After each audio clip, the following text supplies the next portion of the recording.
வீரயுகநாயகன் வேள்பாரி. நாவல். எழுதியவர் திரு சு. வெங்கடேசன். ஓவியங்கள் திரு மணியம் செல்வன் மாசே. உங்களுக்காக வாசிப்பது ஆ. சங்கர்.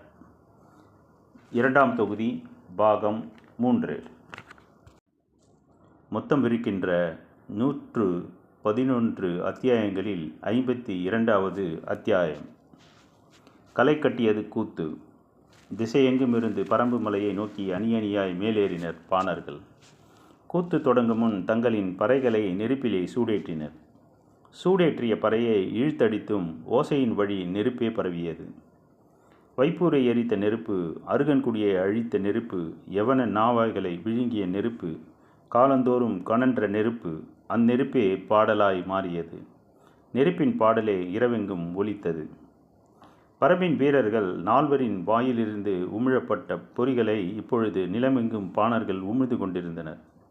பாய்மரங்களை விட உயரத்தில் பறந்து கொண்டிருந்த பாண்டியனின் புகழ் மீது பற்றி எரிந்தது நெருப்பு. கருகி உதிரும் புகழின் சாம்பலேந்தி வழியெங்கும் பாட்டிசைத்தனர் அகவன் மக்கள். நீரின் மீது ஆடிய நெருப்பின் நடனத்தை நிலமெங்கும் ஆடி கழித்தனர் கூத்தர்கள். வணிகர்களின் அச்சொடியாவது ஏதோ ஒரு வகையில் மக்கள் எல்லோருக்கும் பிடித்திருந்தது. அதனாலேயே இச்செய்தி மக்களின் செய்தியாக மாறியது. சேரனும் சோழனும் கூட இக்கதை பாடலை அவையில் பாடச் சொல்லி கேட்டனர். வேந்தர்களில் முதல் நிலையை அடைந்து விட்டதாக செருகிக் கொண்ட பாண்டியன் எரிந்த கதை எல்லோருக்கும் இன்பத்தில் சுரந்தது. பாண்டிய இளவரசனின் மணவிழாவில் நிகழ்ந்த கூத்துகளெல்லாம் இப்பொழுது நிலமெங்கும் கேலி கூத்தாய் நிகழ்ந்து கொண்டிருந்தன. செல்வத்தின் கருணலில் கால் மிதித்து ஆடினர் கலைஞர்கள். ஓடோடிகளும் நாடோடிகளும் தமக்கான பாடலை தமது நரம்பெடுத்து மீட்டினர். ஆக்கத்தில் கிடைக்கும் இன்பம் அழிவிலும் கிடைக்கும். இவ்வழி தற்செயல் என்றுதான் எல்லோரும் நம்பினர். ஆனால் முற்றிலும் எரிந்த தீயிலிருந்து எரியாமல் வெளிவந்தது உண்மை.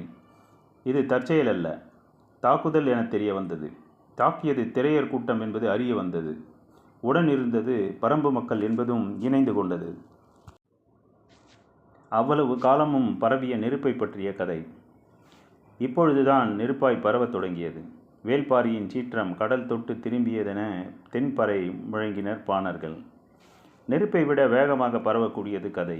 நெருப்பை விட அதிகமாக சுடக்கூடியது கதை. நெருப்பு கொண்டும் எரிக்க முடியாதது கதை. எனவே இக்கதை பரவுவதை தடுக்கவோ, எரிவதை நிறுத்தவோ, சுடுவதை மறைக்கவோ யாராலும் முடியவில்லை. இந்நெருப்பை நீர் கொண்டு அணைக்க முடியாது. ஏனென்றால் இந்நெருப்பே நீரின் மீதுதான் எரிய தொடங்கியது.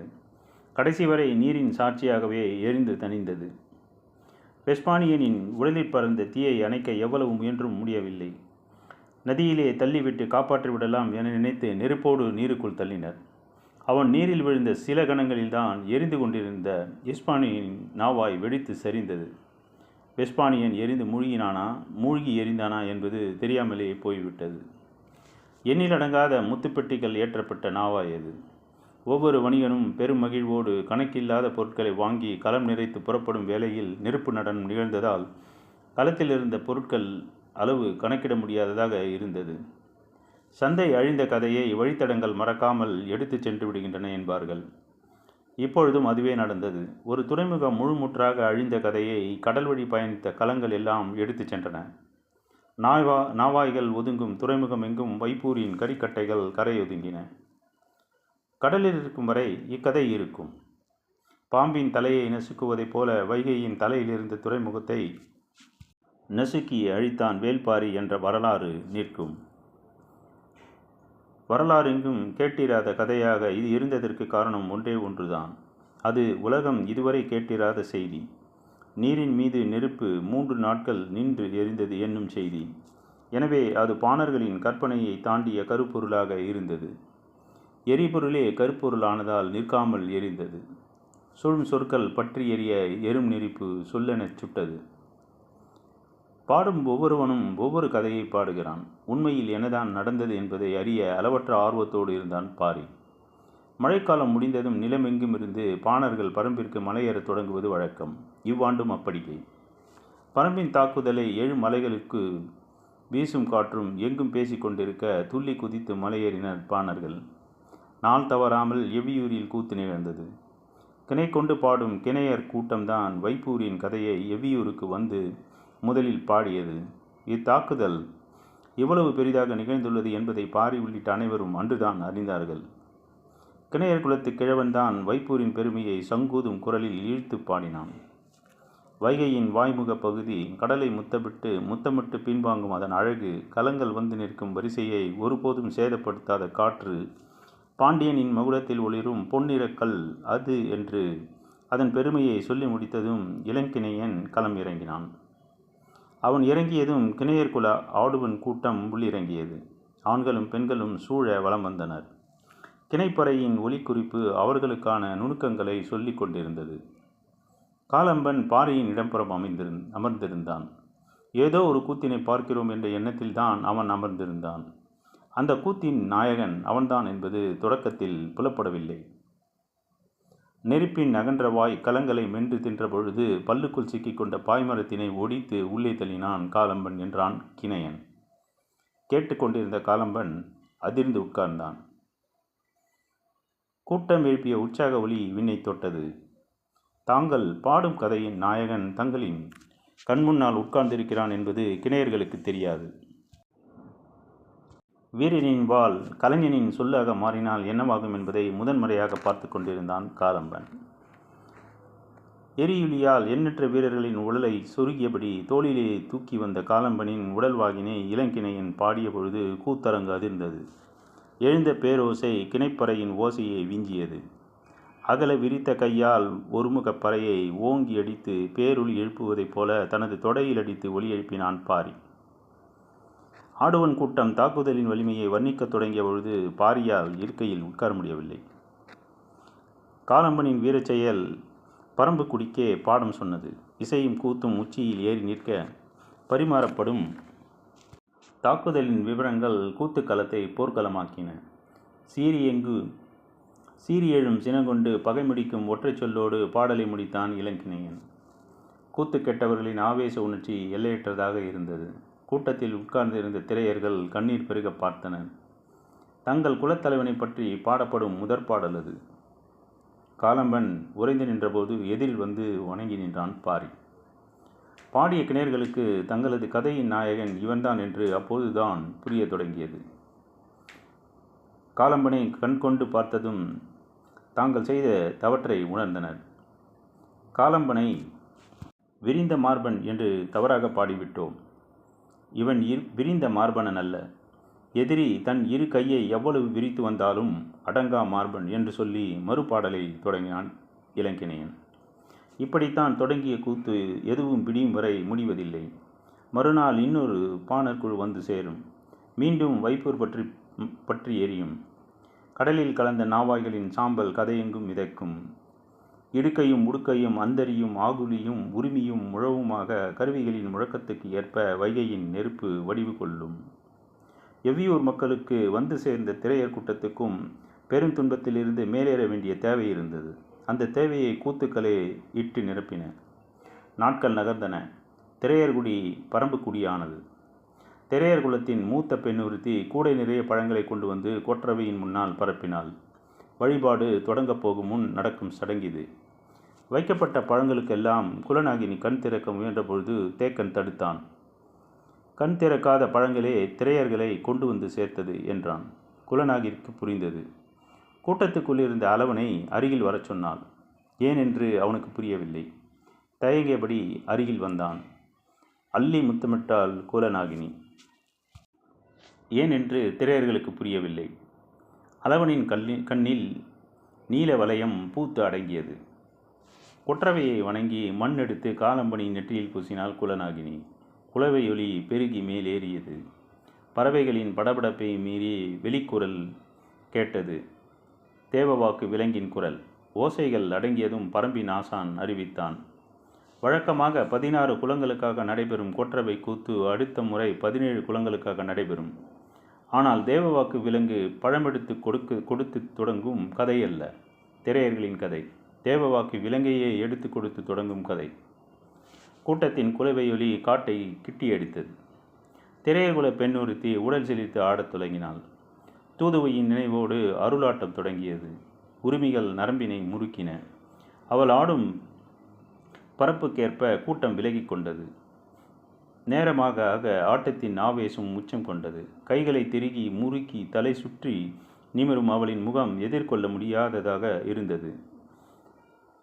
பொழுதாவதை உணர்ந்து ஆடுபவளை நிலை கொள்ளச் செய்ய குலநாகினி களமிறங்கினாள். திரையர் குல பெண்களின் உடல்வாகு எளிதில் அடக்க முடியாதது. உயரத்திற்கும் உறுதிக்கும் இணையற்றது. அதுவும் அருளிறங்கி ஆடும் பெண்ணை அணைத்து நிறுத்த எவரால் முடியும்? எவ்வளவு முயன்றும் குலநாகினியால் எதுவும் செய்ய முடியவில்லை.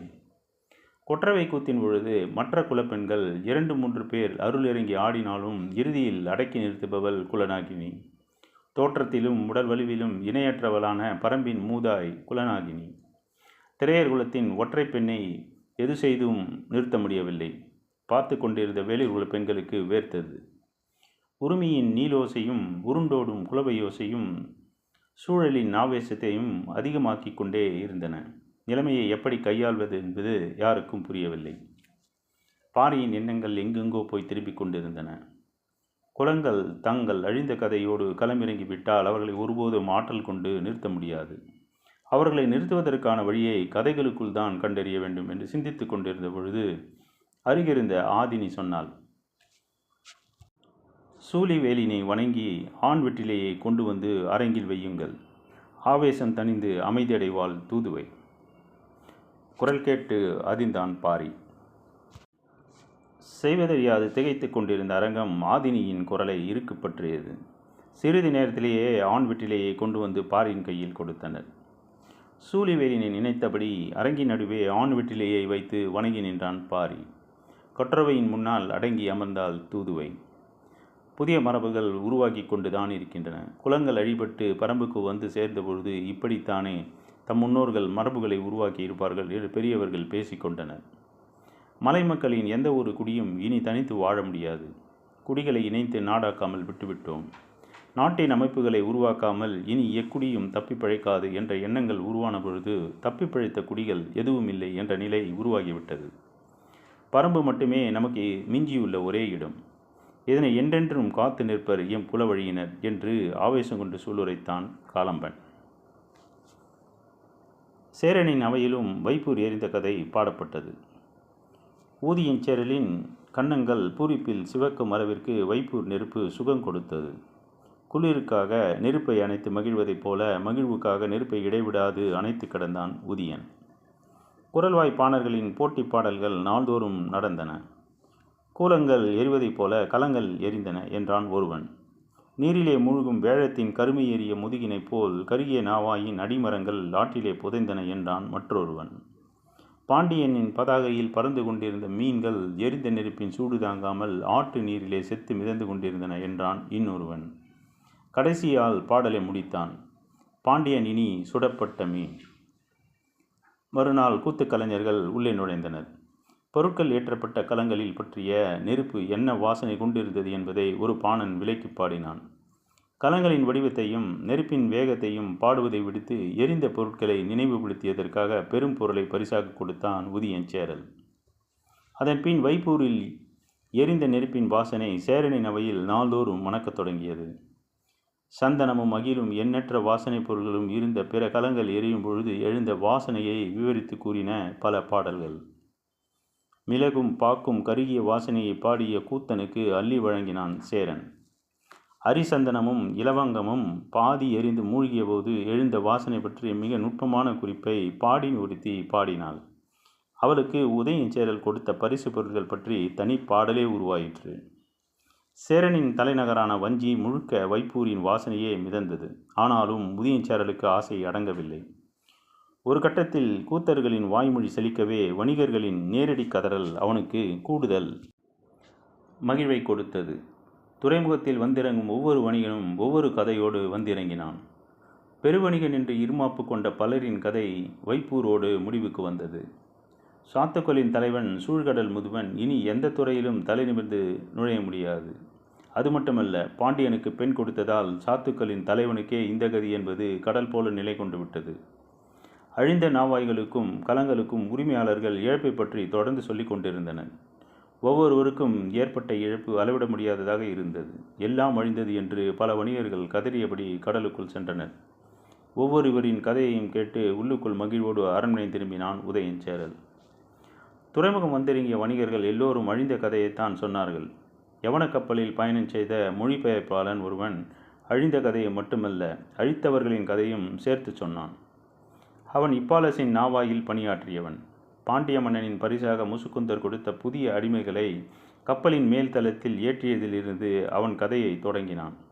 நடந்தவை எல்லாவற்றையும் சொல்லி முடித்தான். கதை கேட்ட உதயஞ்சேரலின் செவிகளில் பொறித்துகளை உமிழ்த்தவன் அவன்தான். வாய் பிளந்து கேட்டுக்கொண்டிருந்த உதயஞ்சேரல் வாய்மூடி அமைதியானான். பாரிதான் இவ்வளவையும் செய்தான் என்பதை அவனால் நம்பவே முடியவில்லை. அதன்பின் உதயஞ்சேரல் யாரிடமும் கதை கேட்கவே இல்லை. ஆனாலும் அதுவரை அவன் கேட்ட கதைகள் எல்லாம் அவனை விடவில்லை. வைப்பூரில் எரிந்த நெருப்பின் சூடு வஞ்சி மாநகருக்கும் பரவியது. நெருப்பு சுடத் தொடங்கியதும் பரம்புமலை இருக்குமிடத்துக்கும் வைப்பூர் இருக்குமிடத்திற்கும் எந்த தொடர்பும் இல்லை. நிலப்பரப்பால் தொடர்பை ஏற்படுத்தி கொள்ள முடியாத பகுதியையே முற்றிலும் அழித்துள்ளான் வேல்பாரி. அதுவும் சின்னஞ்சிறு படையை மட்டுமே அனுப்பி நாள்தோறும் சேரன் கேட்ட கதைகள் புதிய புதிய சான்றுகளை அவனுக்குள் இருந்தே எடுத்து கொடுத்து கொண்டிருந்தன. ஒரு கட்டத்தில் தனக்குத்தானே எரியத் தொடங்கினான். பதற்றம் கூடியது. பரம்புமலை நோக்கி பாதையை உருவாக்கும் திட்டம் ஏறக்குறைய முடியும் தருவாயில் உள்ளது. ஒன்றிரண்டல்ல, பல முனைகளிலிருந்தும் அடற்காட்டை கிழித்து சேர வீரர்கள் உள் நுழைந்துள்ளனர். ஏற்கனவே வகுத்த திட்டப்படி படைகள் புறப்பட வேண்டிய நாள் மிக அருகில் இருக்கிறது. ஆனால் படுக்கையில் கிடந்த உதயஞ்சேரலின் உடற்சூடு அளவிட முடியாததாக இருந்தது. கதை கேட்டு மகிழ்ந்தபடி இருந்தான் செங்கன சோழன். திருமணம் முடிக்கும் முன்பே சோழ பேரரசனாக பட்டம் சூட்டப்பட்டவன். தந்தை சோழவேழன் மகனின் மீது அளவு கடந்த நம்பிக்கையோடு இருந்தார். முதலில் செங்கன சோழனுக்குத்தான் பொற்சுவையை பெண் கேட்டனர். எல்லாம் நல்லபடியாக முடியும் என்று சோழவேழன் நம்பியிருந்த பொழுதுதான் குலசேகர பாண்டியன் முத்துக்களை உருட்டிவிட்டு விளையாடத் தொடங்கினான். சூழ்கடல் முதுவனின் சொற்கள் உருளும் முத்துக்களை மிதித்து சரிவு கொண்டது. மன ஒப்பந்தம் பாண்டியர்களோடு என்று ஆனது. உள்ளுக்குள் அவமானத்தை உணர்ந்தபடி இருந்த சோழவேழன் அதனை வெளிக்காட்டிக் கொள்ளவில்லை. இயல்பிலேயே தங்களை விட சேரர்களும் பாண்டியர்களும் வலிமையோடு இருக்கின்றனர் என்று அவனுக்கு தெரியும். அந்த வலிமைக்கு தலையாய காரணமாக வணிகமும் இருந்தது. எனவேதான் வணிகர் குலம் நோக்கி அவன் பெண் பார்க்கும் தொடங்கினான். ஆனால் நிலைமை கைமீறி போய்விட்டது. திருமண செய்தி வந்து கொண்டே இருந்தது. அவமானங்களை கடக்க பெரும் பாடுபட வேண்டியதாக இருந்தது. மாத கணக்கிற்பட்ட அவமானம் வந்து சேர்ந்த ஒற்றை செய்தி துடைத்தொறிந்தது. நினைத்து நினைத்து மகிழ்ந்தான். ஒரு துறைமுகமே அழிந்ததா? மீண்டும் மீண்டும் கேட்டான். கேட்டு கேட்டு மகிழ்ந்தான். தந்தையின் அறைக்குள் நுழைந்தான் செங்கன சோழன். உடனிருந்தவர்கள் விலகி வெளியேறினர். மகிழ்ந்து கிடக்கும் தந்தையை பார்த்து மகன் கேட்டான், பாண்டியன் எரிந்ததற்கே இவ்வளவு மகிழ்கிறாயே, பரம்பு எரிந்தால் எவ்வளவு மகிழ்வாய்? அதிர்ந்தான் சோழவேழன். மகனின் ஆற்றல் அவனுக்கு நன்கு தெரியும். அதனால்தான் இவ்வளவு இளம் வயதில் முடிசூட்ட வேண்டுமா என்று பலரும் தயக்கம் காட்டிய பொழுதும் துணிந்து செங்கனனுக்கு பட்டம் சூட்டினான். அதிர்ச்சியிலிருந்து மீளாமலேயே கேட்டான் சோழவேழன், முடியுமா மகனே? இது நாள் வரை இவ்வினாவிற்கு விடையின்றி இருந்தேன். இப்பொழுது அதனை அறிந்து விட்டேன். எப்படி? நம்மையோ நமது முயற்சியையோ இதுவரை பாரி அறியவில்லை. இனிமேல் அவன் அறியப் போவதே இல்லை. ஏனென்றால் அவனது முழு கவனமும் திசை திரும்பிவிட்டது. அவன் சொல்ல வருவதை உற்று கவனித்து கொண்டிருந்தான் சோழவேழன். ஏற்கனவே அவமானப்பட்டு நிற்கும் சேரனும் புதிய அவமானத்தோடு நிற்கும் பாண்டியனும் இப்பொழுது ஒன்றிணைவார்கள். பரம்பின் கீழ்த்திசையிலிருந்தும் மேற்திசையிலிருந்தும் இவர்களின் படகை நகரும்.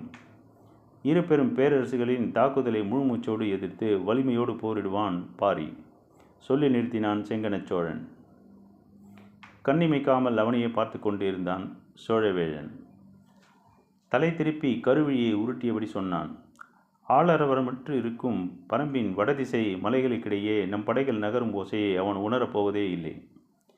கண்ணிமைக்காமல் இருந்த சோழவேழன் அப்பொழுதுதான் தலை குலுக்கி நினைவு மீண்டான். தான் தாக்கப் போவது பரம்பின் தலைநகரையோ பாரியையோ அல்ல. சொல்லியபடியே இருக்கையை விட்டு எழுந்தான் செங்கன சோழன். அவனுடைய சொற்களால் கட்டப்பட்டு கொண்டிருந்த சோழவேழனும் இழுபட்டு எழுந்து அவன் பின்னே சென்றான். நாட்டை ஆள்பவர்கள் காட்டை ஆள நினைக்கும் மூடத்தனத்தை சேரனும் பாண்டியனும் செய்யட்டும். நான் ஆள்வதற்கு பரம்பில் எதுவும் இல்லை. ஆனால் அடைவதற்கு ஒன்றிருக்கிறது. அதனை அடைவேன். தொடரும்.